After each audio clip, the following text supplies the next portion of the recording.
All right, let's get ready to start. My name is Mark Benschop, and welcome to Straight Up. We're going to rock and roll this evening for 1 hour, so spread the word. We'll be right back.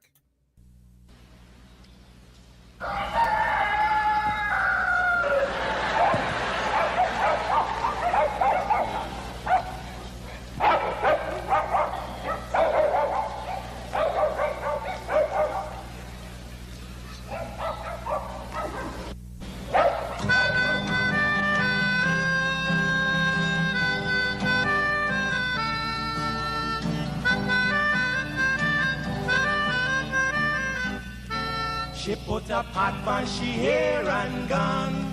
Them a the first one out on the dam. Basket on she head, bucket in each hand. Hold up on she frock, I wanna she grandson. To the market, them a go. For the morning, the day is dawning.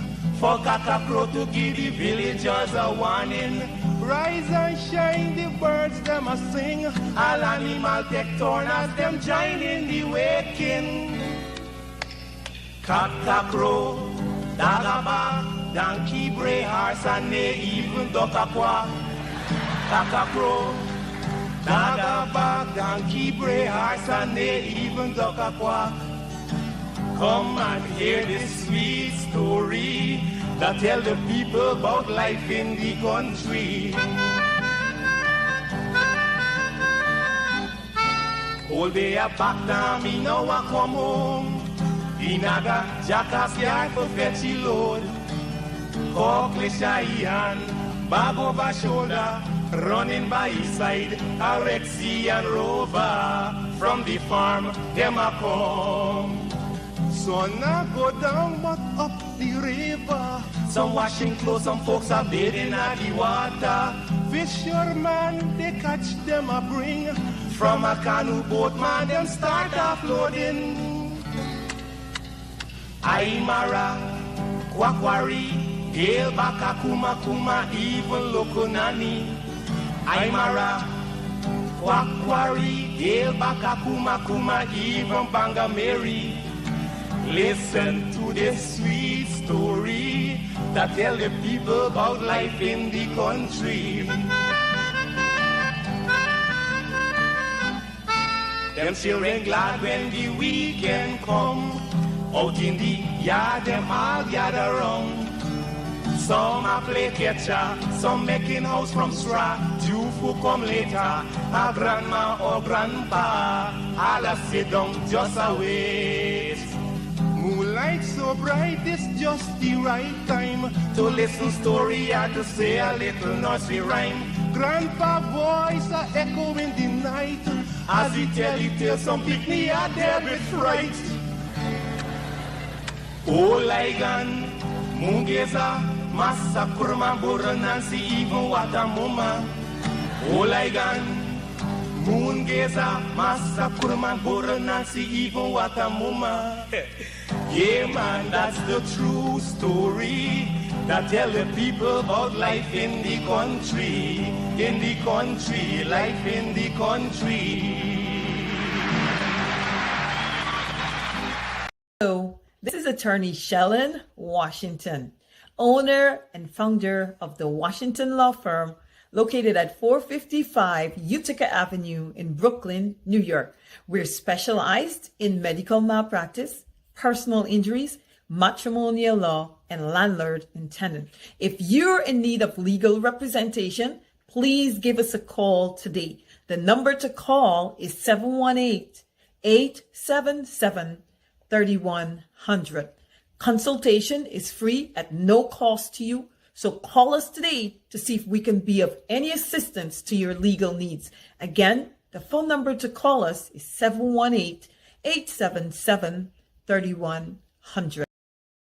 If you are looking to have your statutory declaration, affidavit of income, identity, damage or lost passport, lost license, tenancy agreement, agreement of settlement, power of attorney, last will and testament, and certification of documents, then you need to visit the Alistair Collins firm, located at the Kellyan Mall, 162 Lamaha Street, in Georgetown between Camp and Waterloo Street. Alistair Collins is a commissioner of oaths and a justice of the peace. Make certain you visit him or call for more information at 649-6410 or 685-6448 or 503-1451. And there's adequate parking available. Go down to the Alistair Collins firm and have all of your legal issues settled and brought to the fore. Alistair Collins Firm. Contact them at Alistair Collins Firm.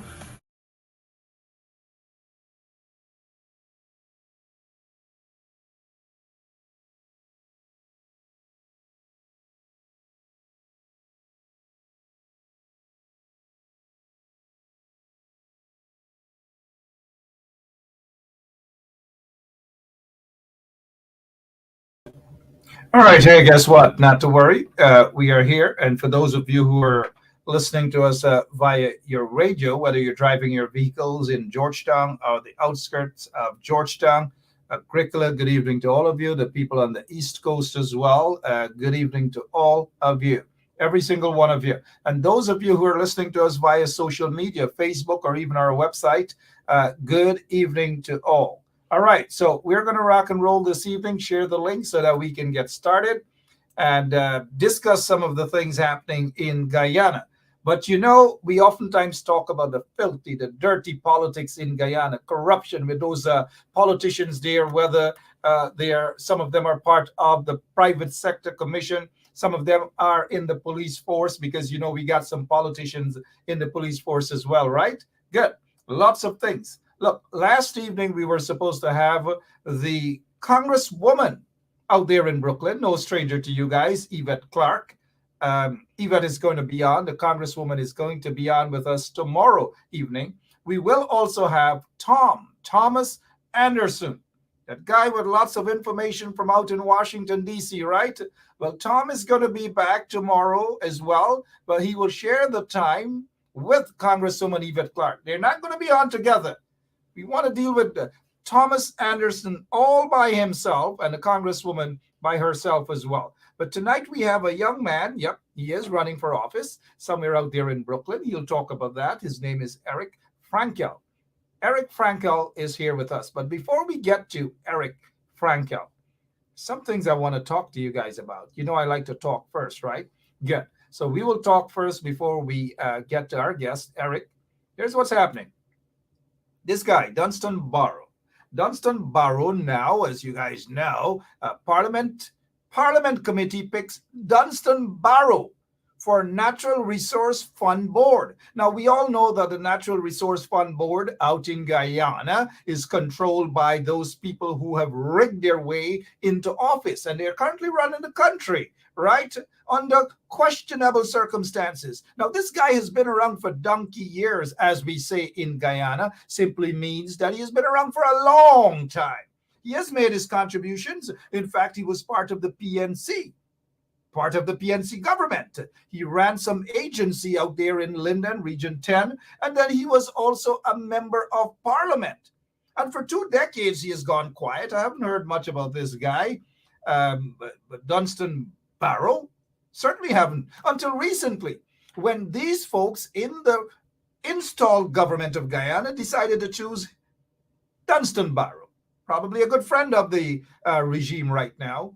And, you know, the folks in the opposition are pissed off. They're upset about this move. They're upset for various reasons. And sometimes I'm like, why are you guys really upset? The PPP is going to do whatever they have to do, because that is what corrupt politicians do.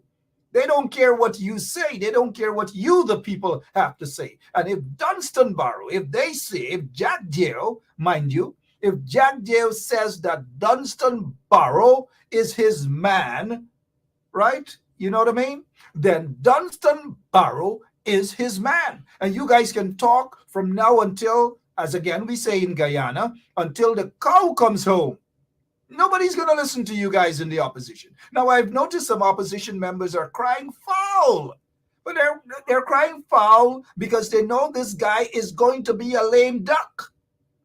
His voice doesn't have any say at all because Jack Dale and his cronies, they're the ones who control the majority of the board. So this guy is basically sitting there as window dressing.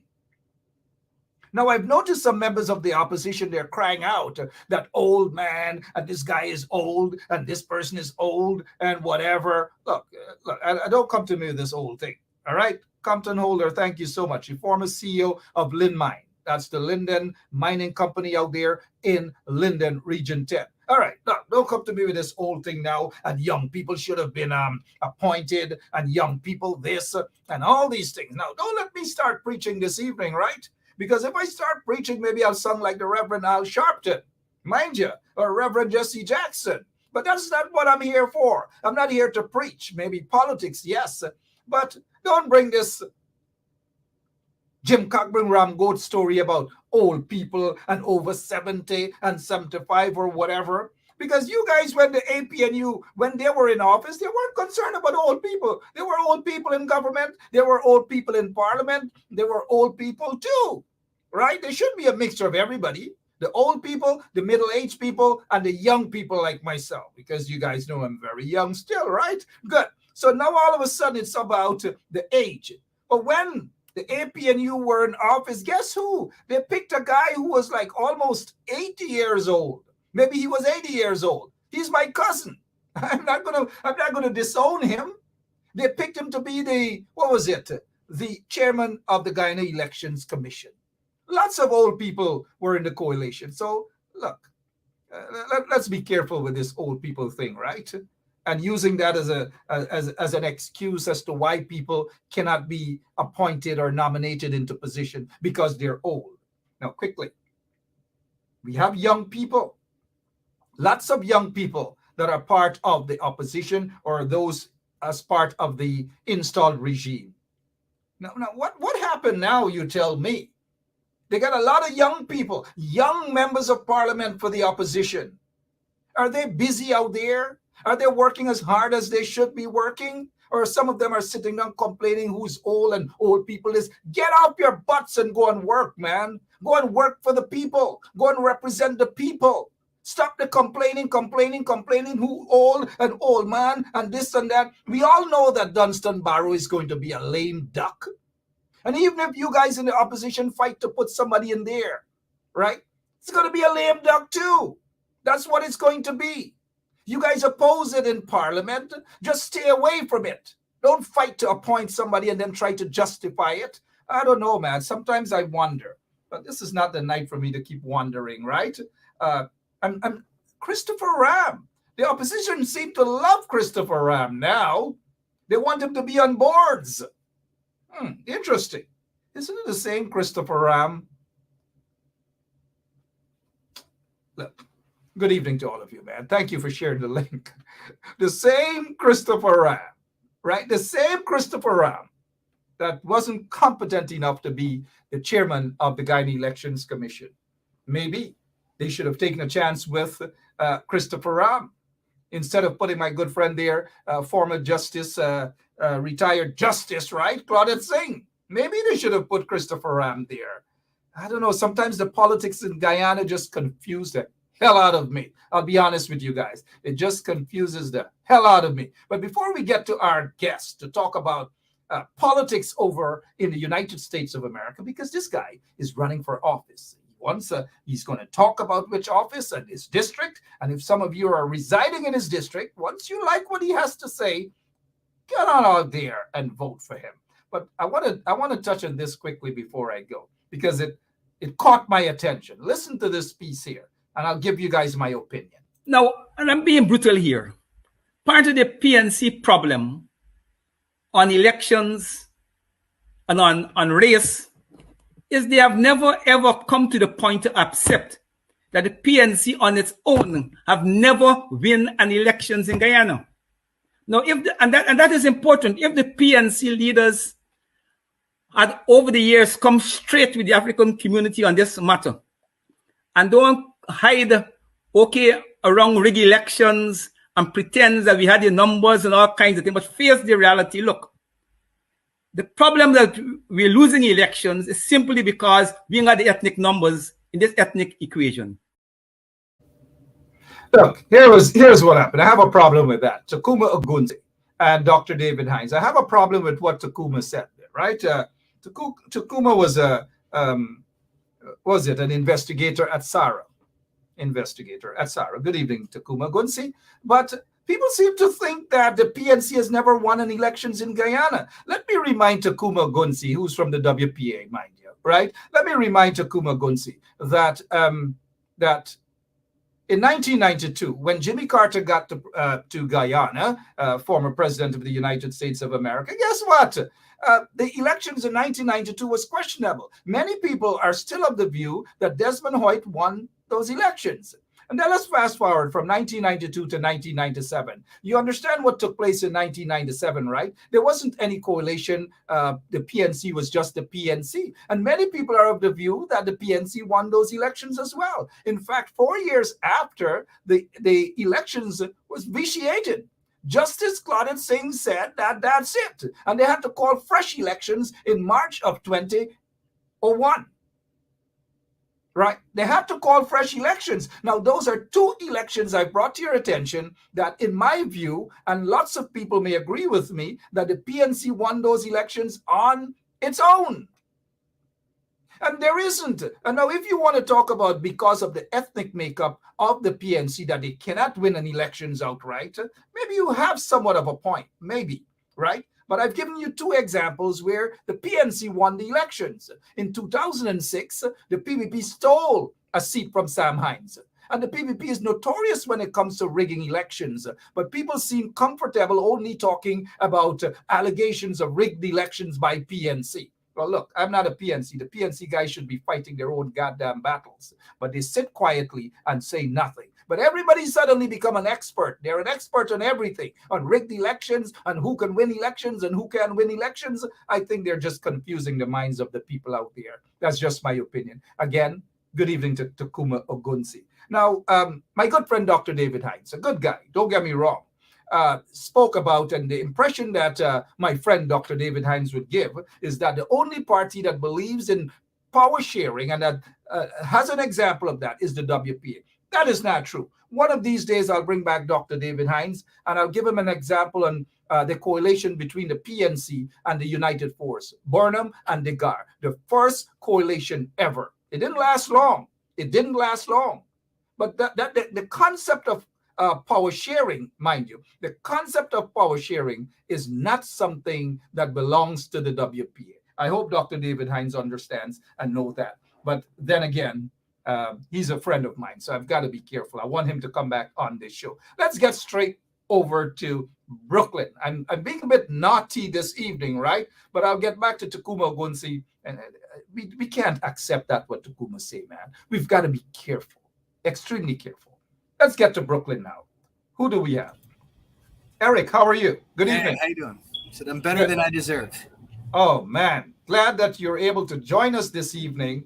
I've heard a lot about your campaign, and in fact, you're not giving up. You're a businessman. You want to become the next assembly member out there in Brooklyn. This before we get to that, I want you to tell our audience a little bit about who you are before we get into elections. Eric Frankel. Okay, I'm a fourth generation retailer. We sell work clothes and work shoes. We've been, I would say we were here before the Norwegians, but we're next to the BQE on 3rd Avenue. I spent also the last 20 years in Burma, Vietnam, and Thailand teaching people how to create sustainable businesses through e-commerce.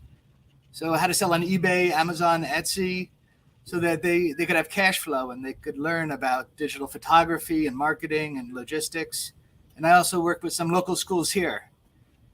Yeah, hello, lots Brenda. of things. Lots of good things we've been hearing about you, but you're a businessman. You run a business that's been around for probably longer than you. That business out there in Red Hook, right?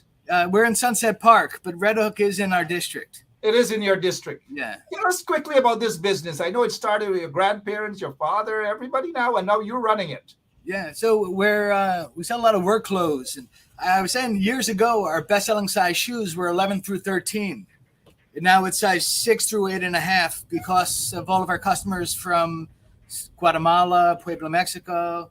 So most of the people I come in contact with are construction workers and city workers. All right, good. And you, what makes you so excited in terms of throwing throwing everything into this race? Sorry, to become a politician. Yeah. Why? People may ask. I was excited. I called up our politicians. I called their offices. They never answer their phones. I realized they lie about everything. I mean, everything. So I said to complain about them is pointless. I'm going to try to replace them. So I had a run for city council last year. I had been removed from the Democratic ballot, and I ran against a lobbyist who was pretending to be a progressive, a democratic socialist. So it was an amazing election, but I guess I only got 20% of the vote. But as a third-party candidate, everyone says that's impressive. But I ran against the machine. They had my opponent had 750 volunteers, and I had one, Frank, and he scares people. But I figure that people in our community have a right to know who our politicians work for, and it's not what they say; it's what they do. It's kind of like my introduction, kind of reminiscent of anything that you encountered here in the U.S., politically speaking. Well, I'm sorry, could you repeat that? In terms of the corruption and the... Yeah, well, I find people from other countries have a better understanding on how politics work, because you define things by their oppositions. So, I found that a lot of the first generation and their kids, immigrants, are less likely to partake in the political process just because they know that politicians are so disingenuous. So they say, what difference does it make? I'll just keep my head down and just work. But they don't realize how our politicians, how their laws affect us. I guess they're starting to see now, but it's, there's less than a 10% turnout rate in city council. Absolutely. Look, I know you've traveled, you've spent a long time in Vietnam. Before we get into your district and why people should vote for you, tell us a little bit about your time out there, all those years in Vietnam. It's beautiful out there. I do have to go back there eventually. So hardworking people, very hardworking. Minimum wage is $150 a month. So, working for a company, it's hard to save money. Just like in Brooklyn, it's hard to buy a house.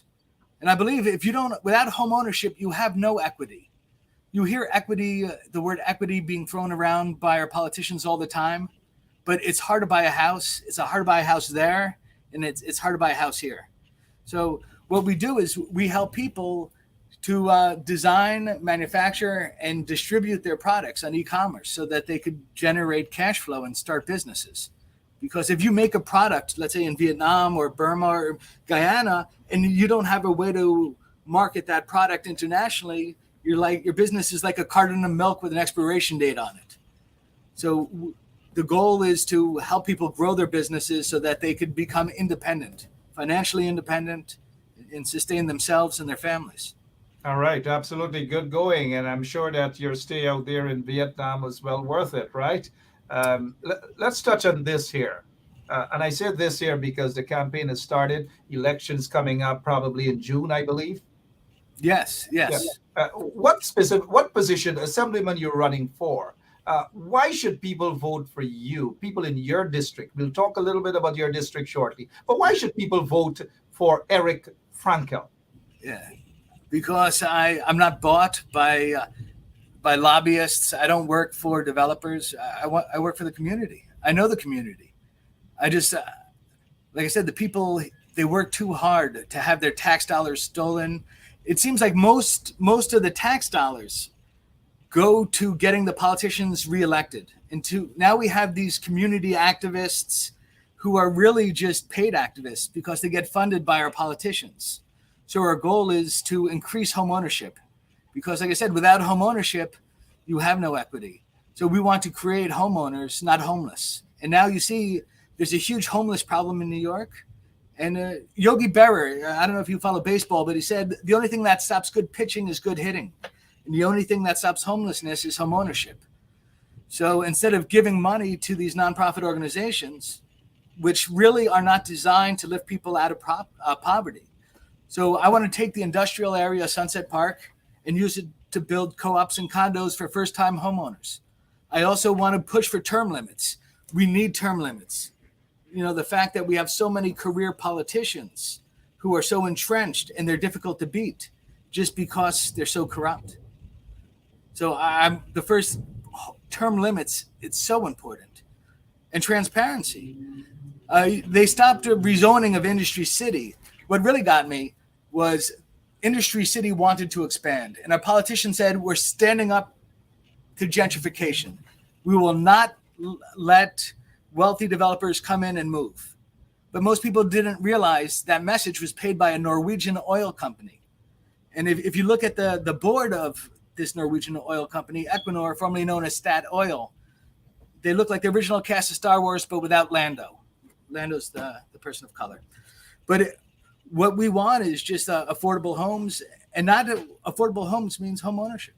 So I'm going to push for home ownership and create condos and co-ops for first-time homeowners who've been locked out of the great economic race. Seems like a lot of things that you're pushing for that would impress people to want to go out there and vote. Last year, city council elections out in your district, it was just a 10% turnout. Yeah. And they're influenced. Why so low? They're influenced by the community activists. So those 10%, like I said, the woman I ran against had 750 volunteers. And so how it works is you have very wealthy foundations. The foundations you work for, the Sherman Fund, gave money to every community activist inside Sunset Park. And then those community activists bring out the vote. I think if regular hardworking people were able to come out and vote and do research on their candidates, and I say between working, raising kids or pets, or not getting run over by e-scooters or Amazon delivery vehicles, most people don't have the will to research candidates. You know, what did they do before they were in office? Where's the money from? And once they're in, you know, what legislation do they really pass? Absolutely. If you're now joining us, we have Eric Frankel. Eric is running for city assemblyman, an assembly position. Talk to us a little bit about your district. Describe the areas that are part of your district so that if listeners on this show right now know that area, maybe reside in that area, can go out and support you as well. Your district. And so we range from Red Hook. I love Red Hook, although they're building 6 Amazon warehouses in Red Hook. The people in the community didn't want it, but the politicians said, we're going to do it anyway. It's as of right. So from Red Hook to Bay Ridge, Sunset Park, parts of Borough Park, you know, it's diverse. The majority of people are people of color. Depending on your computer screen, obviously I'm not. But I don't think that matters. I think it's not what's on the outside. It's what's on the inside. So we have a lot of Hispanic people from Puebla, Mexico, Guatemala, Ecuador, from Dominican Republic. And they all came here to escape really oppressive, and China, to escape their government. And now we're pushing for state-controlled economy, state-controlled media. You know, I'm more of a libertarian at heart. Let me ask you this, Eric, and this is a good question coming from a Delon Scott. Most politicians say nice things just to get your vote. We have experienced this. We heard one guy who jumped on the mountaintop and spoke about, was it clearing the swamp and all these sort of things, right? What do you have to say in response to this guy? Most politicians say nice things just to get your vote. Are you one of those politicians, sir? I'm from Brooklyn, and I say people from Brooklyn are the best people because if we don't like you or something's bothering us, we'll tell you.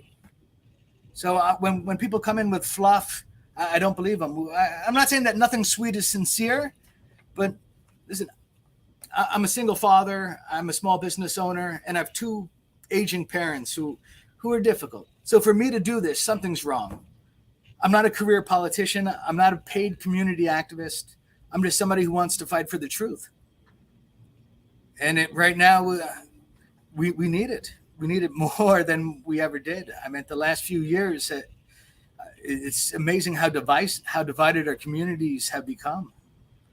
And I just want to see the division end and focus on our similarities instead of our differences. Art, how would you, if somebody in your district and those who might be listening might be inclined to want to vote and say, give you a chance, give Eric a chance to become that politician to represent the district? What makes you so different from the incumbent that you want to unseat? It's not just I know what it's like to work, to pay taxes, to raise a family, to work for my community. I've done countless of unpaid community hours without getting paid, without using that as for a resume to get elected. You know, I did it because I love my community, and I want to stay. I want to fight. I say something's wrong with Brooklyn if Staten Island or Pennsylvania is looking good right now. So let me ask you this. You touched on term limits because many years ago, the city council members can run for however long they want to run, and even the mayorship as well. There was no term limits or whatever until early, I believe, sometime in the mid-90s when they implemented term limits for city council. That's not the case with assemblymen, assembly position. Right. Why term limits? Well, and also another reason is I'm not endorsed by our congresswoman, and I'm not endorsed by our senator. I'm not endorsed by political elite. And in order to get real transparency, you know, you need someone who's willing to challenge those people, not who are puppets for the political elite. So I want to challenge our congresspeople, not just see in Brooklyn. It's very easy to punch down or punch or, you know, say all the things that are wrong with Republicans, even though because they aren't really in our district, they don't vote. So we need to challenge people within our own party, and I'm willing to do that. But for term limits, it's so important because to get fresh blood, fresh ideas, and people get so entrenched, even though probably it'll just be one of their assistants, like or crony capitalists, but at least it'll give people a chance to compete and to hold the microphone for a few seconds. We have a lot of caring people because the same person that shot that question at you is saying, "I hope you're one of the honest ones." Yeah. They said it was so cold last week. I saw a politician with his hands in his own pockets, but I'm not a typical politician. I know everyone says that, but like I said, I really want to give the people in my community a voice. Okay, giving the people in your community a voice, what are the two main things that you'd like to change so that you can see your community develop the way that you envision? Okay, one, I live next to the BQE. I say it sounds like the ocean with potholes. I think we could tear it down and build a tunnel. It would create thousands of jobs. If we rezone the industrial area, Sunset Park, we could create home ownership. And without home ownership, you know, it's just a matter of time before you get displaced. And then you have to depend on the government. We don't want people to depend on the government. We want them to be financially independent and create sustainable businesses with a good education. I want people to be able to choose the schools that they go to, or even have parents get money for homeschooling. You know, like I said, raising a son in a single family, a single parent house, it's tough. So we need to make sure those kids get the financial and emotional support that they need. And right now, I think the average student costs $23,000. And if we can find a way to make sure that money is spent on the student and not administration and bureaucracy. Yeah. All right. I got word from somebody that you've worked along with that you did a lot of work, community work for young students and lots of good works that you have done within your community, even as a businessman. Congratulations on that. And I do hope that the people go out. The elections when? In June? Yes, for June 7th, I believe, is the primary. And in my district, if you win the primary, you win the election. Because like I said, there are no Republicans in the district. Usually they don't even run one. So if you win the primary, you win the election. Absolutely. We see a comment here from a Brenda saying the political elites are the ones who make promises and never produce. They are good at giving you a good talk. Good. Not just the political elites, Brenda. We know of a couple of them also in our own home country, and a lot of them right here in the United States as well. But earlier, Eric, you mentioned Industry City. For many people who don't know Industry City, break it down for them, please. Okay, Industry City, years ago, it used to be factories, and now it's trendy coffee shops and small boutique stores, which actually is good for the community. It creates jobs. A lot of people were told that if Industry City expands, it's going to cause gentrification, and the community will be displaced. So Industry City, is where a lot of young hipsters go and work. And there's a lot of job outreach program. They also work with unions, trade, but now they're building wind turbines right behind it. So we just gave 75 acres of land to a Norwegian company right behind Industry City. And I thought that would be better used building trade schools, or even though it's done, but I still think we can hold their feet to the fire. All right. Eric Frankel is with us this evening. We hopefully will get him back before you guys go out to vote in his district, the Red Hook Sunset Park area. You can't miss it. You've got to give people an opportunity, people who are willing to do something to develop the Red Hook area, that particular district. I'm familiar. I think I went there a couple of years back when it was totally different, Eric. Yeah, it was really dangerous. It was really dangerous back then. I said, I remember a time where the most dangerous thing in Brooklyn wasn't gluten or getting run over by e-scooters. Oh, gosh. I can just imagine. Huge change now. Lots of new people, right? New tenants. Yeah, and a lot of liberal people are moving into the area saying that they're for the residents, but they're the ones who are displacing the local residents. So I feel for them. And like I said, yeah, go ahead. Sorry. And if they're dependent on NYCHA and our politicians, they're not going to be here very long. So I like the community. We've been talking to them as customers in our store and in their restaurants and on the street for years. And I want to make sure that they're not displaced. Okay, so folks out in your district, the Red Hook Sunset Park area, some of whom might be listening, maybe they have friends here. How do people get in touch with you if they want to join your campaign, to volunteer, to ensure that someone like you get elected? Yeah. Well, I'm in my store every day, or I'm out campaigning. We're at 3924 3rd Avenue in Brooklyn, New York. You can go to ericfrankel.com, ERIK Frankel, FRANKEL. You can find us on Instagram, social media. I think I have 20 followers on Twitter, but hopefully we're going to start increasing that number. So, I love my community. I love talking about it, talking about the history of Brooklyn. We have old photos here from when our piers used to be open. Sunset Park used to be incredibly busy, and then our politicians shut down the economy, and to build the World Trade Center. Actually, they sacrificed our piers because it was owned by the Port Authority. All right, you seem busy out campaigning and so forth. Look, Eric, we here at 107.1 FM, we wish you the best. And thank you so much for having me. Don't be a stranger. Come on back. Let's hear how your campaign is going. Get the numbers up and give that incumbent a good challenge to probably unseat her. You got it. Yeah, and anything before you go to our listeners? Your closing remarks, please. No, just engage in your local politicians and check out where their money comes from. All this is available on campaign finance websites.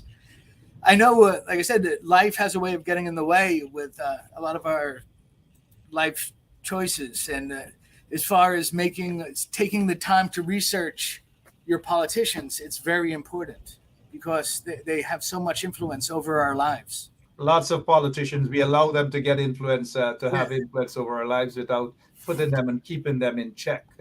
We have to keep those politicians in check. Otherwise, they'll pull a Putin on us, mind you. Yeah. Just thought, what's your take on what's going on there in between Russian and the Ukrainians there? Your take?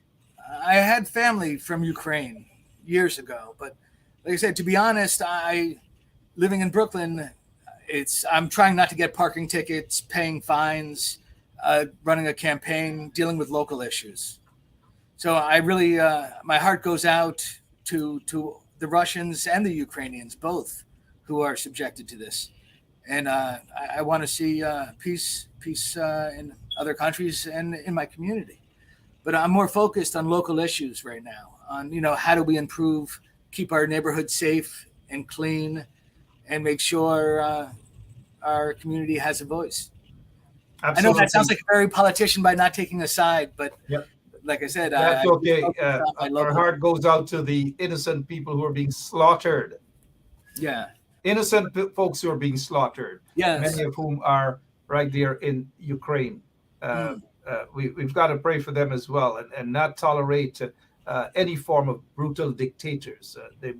Whether it's local in the U.S. or whether it's outside of the U.S. should not be tolerated. I noticed somebody saying here, Old Clark store. Some people know your store, Eric. Yeah. We used to sell the Clark Wallabies back in. It was very popular amongst Guyanese and Jamaican people. Clark's. We sell work clothes. So if you work in the construction, or if you're a union worker, there's a good chance you know our store, and you probably had to be a victim of my father's bad jokes. Oh, okay. Because a lot of Guyanese, Caribbean people, Jamaicans, and so forth, they love their Clarks, huh? Yeah. Years ago it was Clark. Now we sell mostly work clothes, work shoes, so we don't keep up with fashion. I got you. Hey, I tell people it's so ugly, it's comfortable. So. Quickly before we go, Eric, and I just thank you so much for your time here. Let me ask you a quick question. I noticed that someone posted it, and it's a very important question. So here we go. Here's the question. Yeah. So, in other words, he's a Republican. Your response to that? Are you a Republican? I am running on the Democratic ballot. I have been a registered Democrat my whole life. Because my best friend's mother, who registered us, was in the teachers union. But I vote with my conscience. I'm just like I said, in my community, it's very difficult. It's easy to take swings at Republicans because Republicans don't get you elected. But I'm a Democrat. All right. Thank you so much. I'm glad that you're able to, say point blank that you're running not as a Republican, that you are for all of your life practically a registered Democrat. Your dad, Marty. Lots of people seem to know Marty. He's the best. He's the best. Thank you so much. I got to pay your store a visit. We'll take a coffee and we'll talk a little more. You got it. If you're ever on 3rd Avenue, stop by, say hello. Thank you. Hey, Eric, thank you so much. Give my regards to your son, because I tell you what, I commend you. I heard you are probably one of the best fathers they have in the world, man. And it's people like you we need in office. Well, his mother is stuck in Vietnam, and I always say people who say kids grow up so fast haven't been on lockdown with a toddler for 2 years. Oh, man. Hey, Eric. I used to joke and say, thank God for YouTube, duct tape, and staplers, but now I know you can't joke with the Board of Education. Oh, please, no. Yeah, your good friend Brenda is batting for you. Brenda is batting for you. And she's, we love her visit. Brenda is a darling indeed, and I noticed Troy Boyce is backing you all. Everybody's backing you, man. Hey. Thank you. And like I said, if they're ever come by, say hello. Good luck, Eric. All the best. Thank you. Yeah. All right, Eric, Eric Frankel. You know what we're doing? We're getting around the globe. We're just not limiting our politics to Guyana. We're going around the place, indeed. Somebody's saying Clarks and Congo. Savitri, you seem to know your thing, huh? Clarks and Congo. Right? Hey, Guyanese are something else. They got someone by the name of Whiskey Session. I don't know. Whiskey Session. Look who's back. Whiskey Session. This is what Whiskey is saying. Whiskey is saying he reminds me of Sue. Oh, Sue. Oh, come on. Give us a break, Whiskey. Will you? I gotta give my good friend Sue a call. I really have to give him. But you guys head out there and support Eric, right? Head down to his store. Erna Albert, if you got relatives, you got folks out there, tell them to go out there. Head out there. We noticed that Brenda Casey is saying that she is going to go out. She plans to campaign with Eric. Oh, gosh. We wish Eric all the best. But look, I'm not done for tonight, right? I still got a few more things I want to talk to you guys about. But don't forget, tomorrow evening, Congresswoman Yvette Clarke. Oh, yeah. Congresswoman Yvette Clarke is going to be with me tomorrow. Also, my co-host, I say co-host, but I ask most of the question. Most of the question, right? But Congresswoman Yvette Clarke will be my guest tomorrow evening. I got some questions for her, right? I do have some questions for her. So she'll be here. She's a friend of the Guyanese community. She's running for re-elections as well. And so elections, when is it? June, either June 7th or June 8th. One of you smart people, you bright people, just remind us, right? And let me take the time out again to say good evening to you guys too, right? But I'm not going anywhere. I want to revisit this thing. I want to get your opinions, right, on what Takuma Ogunsi said. I don't agree with him. I personally don't agree with him. But I'm not attacking Takuma, mind you. I'm just disagreeing with what he has to say. Here's what he has to say. Now, and I'm being brutal here. Part of the PNC problem on elections and on race is they have never ever come to the point to accept that the PNC on its own have never win an elections in Guyana.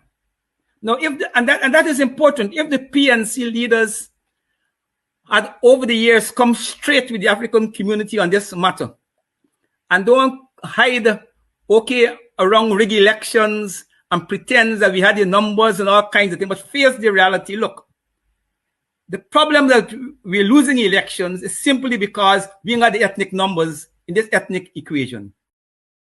Hey, guess what? Hey, Takuma Ogunsi, the PPP doesn't have the ethnic numbers. They just don't.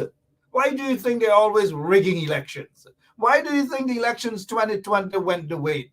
Come on, man. You guys are always poor PNC. And the PNC guys, they don't defend themselves.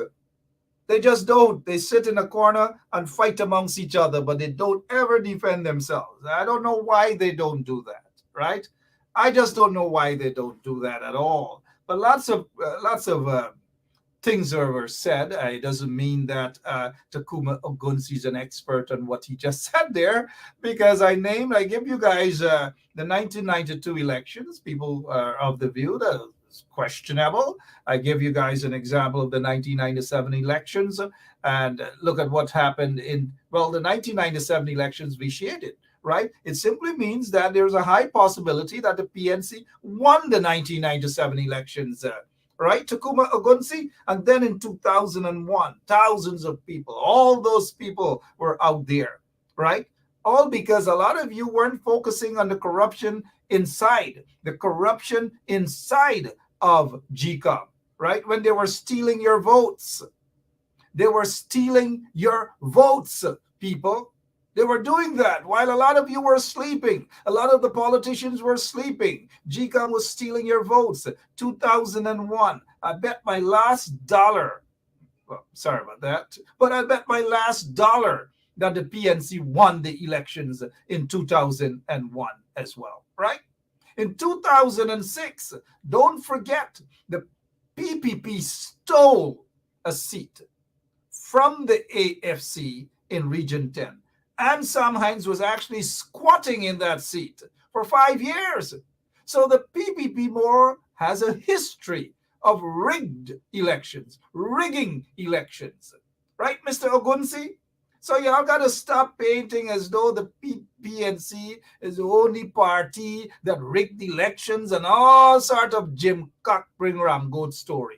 Give me a break, man. Focus on all the rigged elections from the 60s. Remember, there was a seat in McDoom. There was another seat somewhere that the PPP rigged and never want to get out, and all these manner of things. Y'all spreading wrong information and giving young people wrong history and giving them this perception, oh, the PNC can't win an election because of they do not have the ethnic numbers. The PPP doesn't have the ethnic numbers as well. So if you say that about the PNC, crying out loud, say it about the PPP too. If you say that the PNC rigged elections according to you, Takuma Gunsi, well, crying out loud, say that the PPP rigged elections too, man. Give me a break, Takuma. Mind you, Takuma is the, let me see, how many members the WPA has? 1, 2, 3, 4, 5, 6, 7, 8 members the WPA. 8 members the WPA has. Good evening again to Takuma Gunsi. He's a nice guy, don't get me wrong, right? He's a nice guy. It's just that I totally disagree with him on this particular issue. I disagree with him completely. Always painting a picture, the PNC rigged elections, the PPP rigged elections too. How do you think you guys are in the opposition today to Kuma Gunsi? How do you think you guys are in the opposition? Because of free and fair elections? No. PPP rigged the goddamn elections. Troy Boyce, thank you, man. You know, I wouldn't disrespect Takuma. Takuma is an all right guy, you know. I met him a few years ago. I sometimes stop by at Kitty Market there, support the brother when he's selling cassava and plantains and so forth. But when the coalition got into office, Takuma got a big job. Takuma became an investigator at Sarah. Nice guy, mind you. Nice guy. But wrong points. I disagree with him completely. Hey, what else we can talk about quickly before we go, right? We touched on this guy, Dunstan Barrow. Dunstan Barrow. Some folks in the coalition are beating up on him that his age and all manner of things, all of a sudden age. As I've said in the beginning, you put some young people, they get some young people there, they believe that politicking is just for social media. So you go on social media and you talk. And whatever else you do on social media, that is politicking. That is not politicking. I want to see young politicians go out there and fight for the people. I want to see young politicians go put on boots on the ground and work for the people, work for their salaries, work for whatever it is that they're getting, all the sort of benefits they're getting. Work for the people. Don't sit and become grouchy because old men getting position and all this and all that. Some of you, when you were in office, you didn't give a damn about old people or young people or whatever, even some of your own supporters or whatever, right? So give me a break, man. Look, this old guy, as they're saying, he's old. He's younger than my cousin who was the chairman of the Guyana Elections Commission, right? What's his name again? Mr. Patterson. But this guy they're picking on this guy because of his age. Look, this guy might be a friend of the PPP, right? He might be close up to Jack Dale. Jack Dale, they know that he is just like a political poodle. And this is not to disrespect Dunstan Barrow, but Dunstan can't say anything. His vote doesn't have any value, nothing whatsoever. He is just there for window dressing. And Jack Dale took him, put him for window dressing because, guess what? Because he's a former PNC MP, so that they can look a little nice-ish. That is what these guys are about. They're playing scampish politics. Scampish politics they're playing. But I want to see the young people in the coalition, the young members of parliament, go out there and fight and battle. And I don't mean fight like what's happening in the Ukraine, what Russia is doing to the people of Ukraine. I'm not talking about that sort of fight. political fighting. Go out there, represent your constituency. Well, as you see or hear these members of parliament go on social media and show you photographs of what's happening in maybe region 10 and a couple other different regions to come back and report to you that they're standing up for the people and these manner of things. How many times you do that?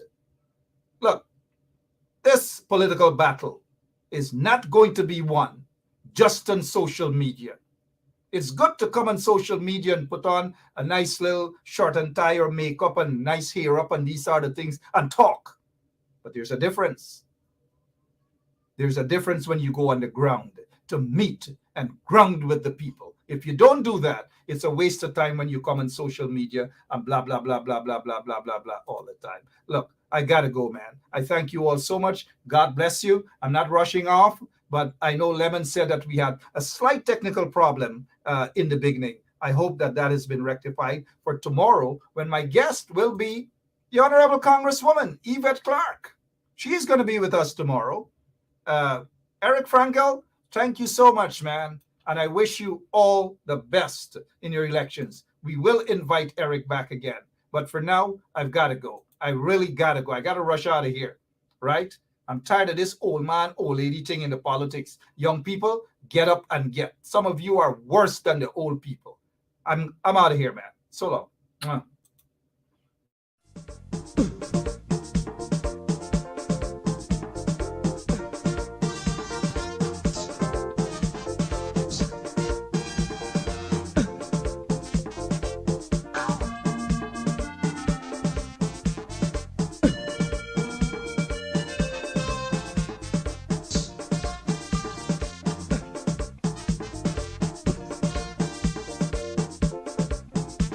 And when the